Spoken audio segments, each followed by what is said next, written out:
Ang lulutuin natin guys, magpakbit tayo, kalabasa, sitaw, talong, okra, ampalaya po.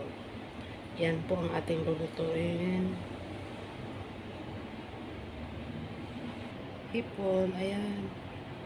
Lutuan natin ang kunting hipon. Ayan. Jeans natin, bawang, kamatis, ahos.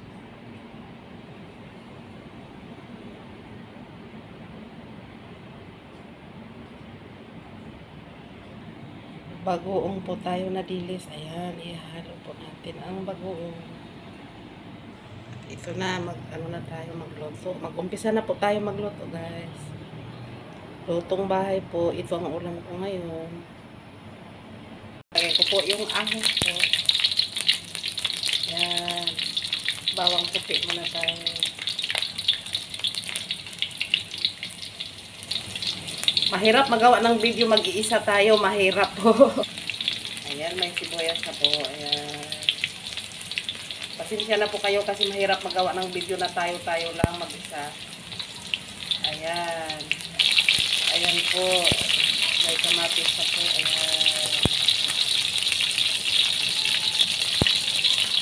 Guys, nilagay ko na po yung hipon. Ayan. Ayan ang hipon. Ayan.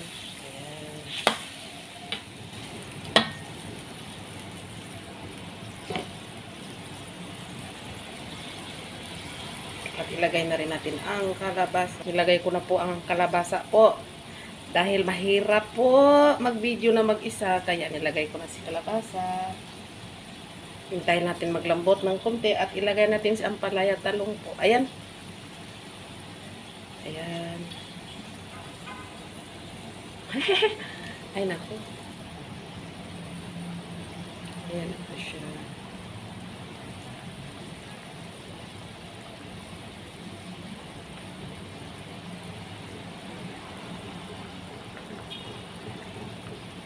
Hintay lang po natin maglambot ang kalabasa ng konti at ilagay natin ang okra at sitaw at talong at ampalaya ko.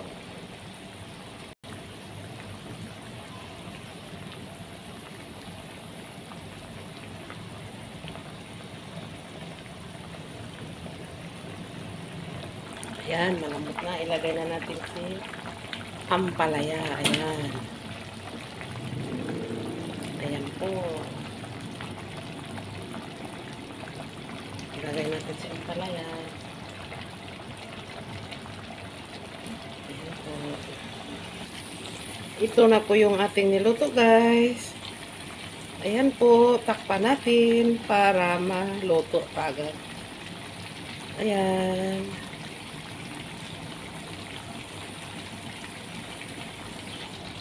Ayan, naluto na ang ating pakbit na may bagoong with hipon.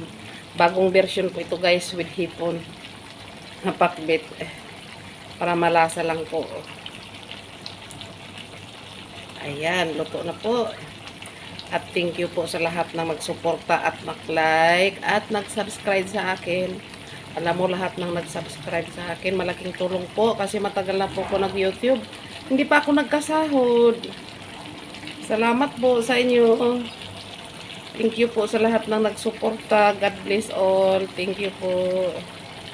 At i-off na po natin ito kasi luto na. Ayan.